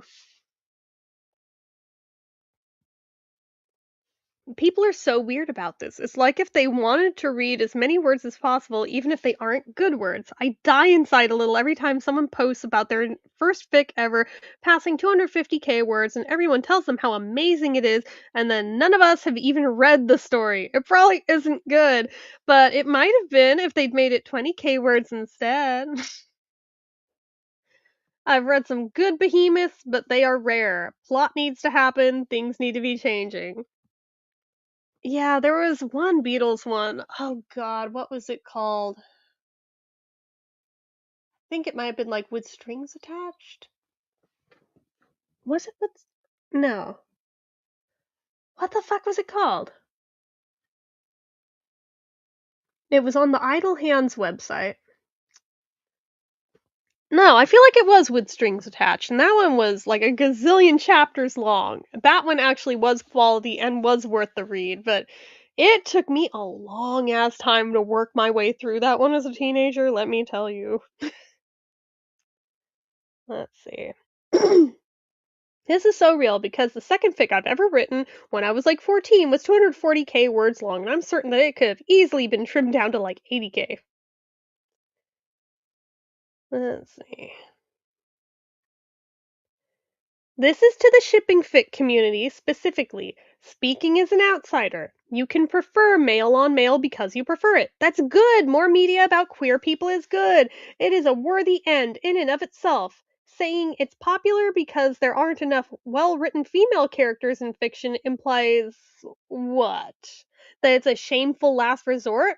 That everybody who writes or reads fan fiction has rubbish taste in source material and only know how to create works inspired by the lowest slop that sideline half the population when there's an entire world of quality stories featuring women out there? Most of my buddies are queer. You think they only write about cishet, alloromantic, allosexual people because that's what some corporate suit somewhere decided to mass produce? Never half-ass something you like. Full ass. Upvoting that. Let's see.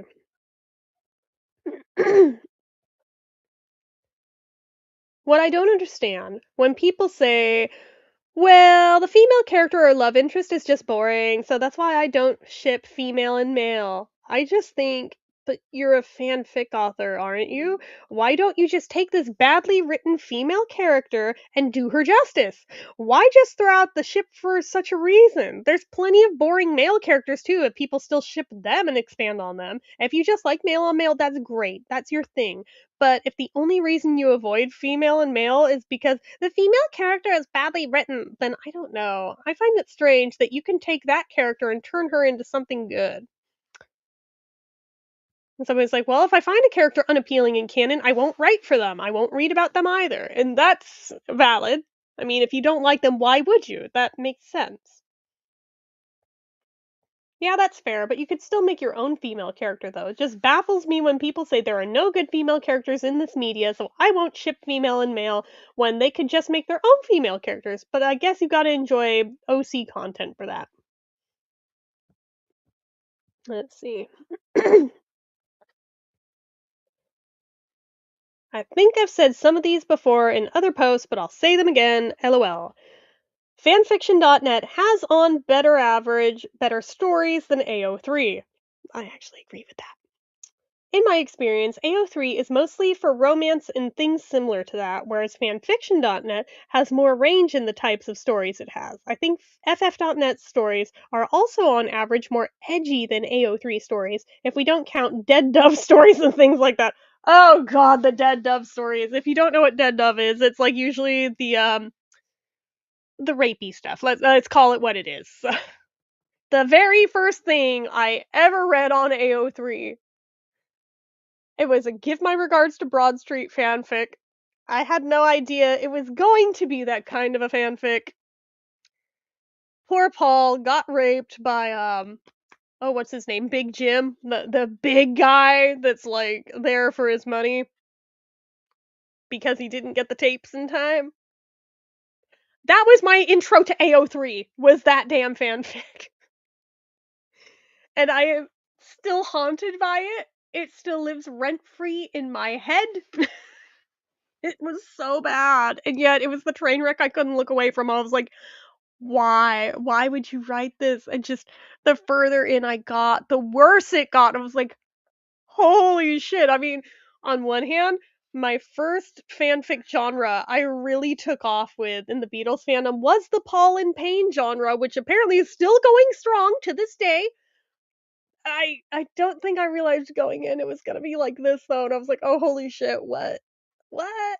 So it was like, on one hand, Paul and Pain fic, kinda into it. On the other hand, Dead Dove fic, not really into that, but I have to see how it plays out, so I read it anyway, and oh god, it was a whole ass thing. Anyway, if you upload something to the internet, people are going to and have the right to criticize it. Surely the generations that grew up online know that on the internet you can't not be criticized. Yeah. You'd be surprised how many people think they're exempt from it, though, and get all kinds of butthurt when they are criticized. Number 3, maybe it's just because it's the one I started with, but I think that FF.net's interface is better than AO3's. AO3 has a better search function, but how it is to look at, I think FF.net beats it. I I don't know. I haven't looked at FF.net in a while, but last I knew of, it did not have a better interface. I don't know how or I don't know if this is hot, but for the most part, grammar doesn't matter. Some of my favorite fics are filled to the brim with typos and weird punctuation usage. What matters is the story itself. No, hard disagree. Hard disagree. That is a make or break for me. I don't like tags on AO3. I think they spoil the story. I don't want to know what's in it before I read it. I read it to know what's in it. Okay, so don't read the fucking tags then. Like, problem solved, right? You would think. Excuse me. Da, da, da, da, da. I usually love all kind of typographic tricks, even if several people, most of them, find them cheap. Sudden change of spacing, bold, italics, overline text, change of font size or color, yes and yes. Even something like changing the background color, putting some text to boxes with borders, hidden text you need to click on to see, bring it up. Ooh. Ooh, are people doing that last one? I'm like, I have not encountered that. Oh, but now I wanna see examples of it in practice because 'cause I'm like, that could be fun to play with. Ooh, okay. Let's see. Hmm. No, that one's lame. Alright. Sadly, the idea that authors should actually listen to criticism and improve their writing, it seems to be a hot take nowadays. I might get crucified for this, but I think if you're asking your readers to comment, then you should reply to their comments at least for a day or two after you've posted. Engagement is a two-way street, and one of the reasons people don't comment very often is because they're afraid it will bother the author or it will be poorly received. If you engage a lot with your audience, more people will want to comment. Honestly, that's true of even like YouTube, to be fair. And I know I'm guilty of like not actually interacting, but yeah, it's true. All of this being said, I'm also not a strong advocate for commenting and replying pressure, so this opinion only applies to authors who ask for comments. Let's see. A lot of them that we're seeing over and over again. No.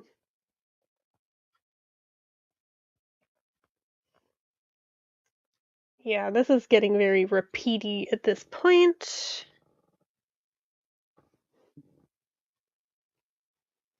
Yeah. All right. So I may just wrap this up because it doesn't look like anyone's really contributing any of their own towards this conversation. It's just me reading them off and giving my takes. So I was like, we can always do a part two if people want to contribute. You can also definitely comment them down below in like the playback. I'll still see them. So yeah, I